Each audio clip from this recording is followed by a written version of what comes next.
So you'll come in off the road here, and then this will be our driveway. I spent a day mowing this sagebrush down so that we could have a clear path over to where we're going to be building. This will be graded so that we can have a non-bumpy ride down to where we're going to be working, and be able to get equipment in and out of here easier. Then once it's graded, we'll throw some rock or gravel down, and that'll help it have some stability. Right now there's a whole bunch of hills in the process of blocking from the top of the property down to over where we're building. So we're just gonna level those out. We've got a little valley here where there's a wash that has rocks in it and stuff that is one of the deeper parts that we're gonna fill in so that you don't have to dip down so low. Especially if you're gonna have like a fifth wheel up here. You wanna make sure and have plenty of clearance.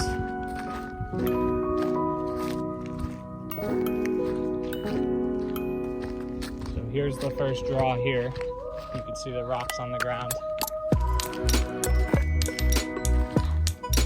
We've got trees to the right of us that kind of follow that draw. We're gonna try and keep those all intact. So we want to keep most of this property pretty natural looking. And so this bare spot to the right, to the left of the trees, is going to be the driveway to the guest house. And then if you continue going to the left here, this is the driveway that will take you to the main house, where it dips down into another draw. But the advantage to putting our house over here is that we're just basically going to be digging this from one portion and flattening it out on another portion. We don't have to dig a foundation, we'll just be cutting. And we're doing a walkout. Yeah, so basement. It'll be a walkout basement to the north. So some of the work has already been done for us naturally. And then, but yeah, so this will go around to the front of the main house. You can see the flags, maybe. Yeah, so that's the front of the house. And this draw will be filled in so that it's just a straight shot across from this hill to the other hill. And we'll use the dirt that we're digging out from this area to fill in right here across this whole section here. And down over here, we're gonna just get that lightning on there. I don't know.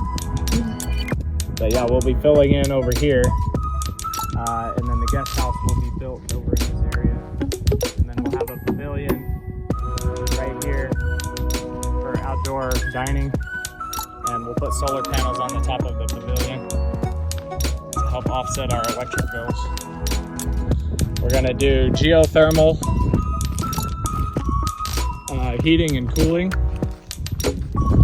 and that will be the loop for that will be buried right over here in this spot in front of the house where the driveway will be, so that we don't have to disturb more than our excavation area. We can leave the rest of these sagebrush intact to just enjoy nature around us. And then you can see these stakes here will be the front of the house.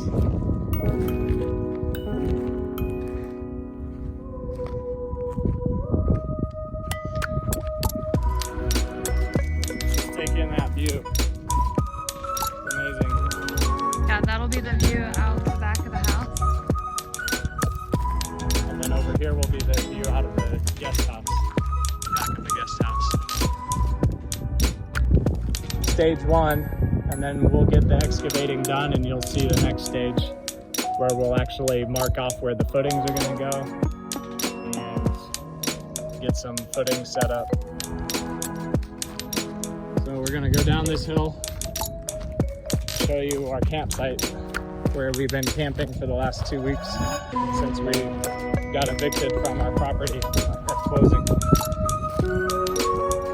tell the funny story. We weren't actually closed. We didn't realize that we weren't closed. We did our final walkthrough On the 20th. on the 20th, We cleared out, did the closing on the 21st. but then we found out over a week later that Stuff was still in underwriting on the buyer's end. so our house was just sitting there and we're sitting up here Almost. sleeping in tents and Yeah. pooping out in the wild. Like how you gotta bring poop into it. Well, there's been a lot of poop. And then found out yesterday, the 31st, that we finally closed. Everything went through underwriting and we're good to go. So we should have our funding by Monday and be able to start spending money on the property. So we put our tents over here in the shade to help keep things cool. But it still takes a while after the sun goes down for our tents to get cool enough to fall asleep. So this has been a fun experience. We found a lot of wildlife on the property. There's lots of horny-toed lizards that the kids have made pets.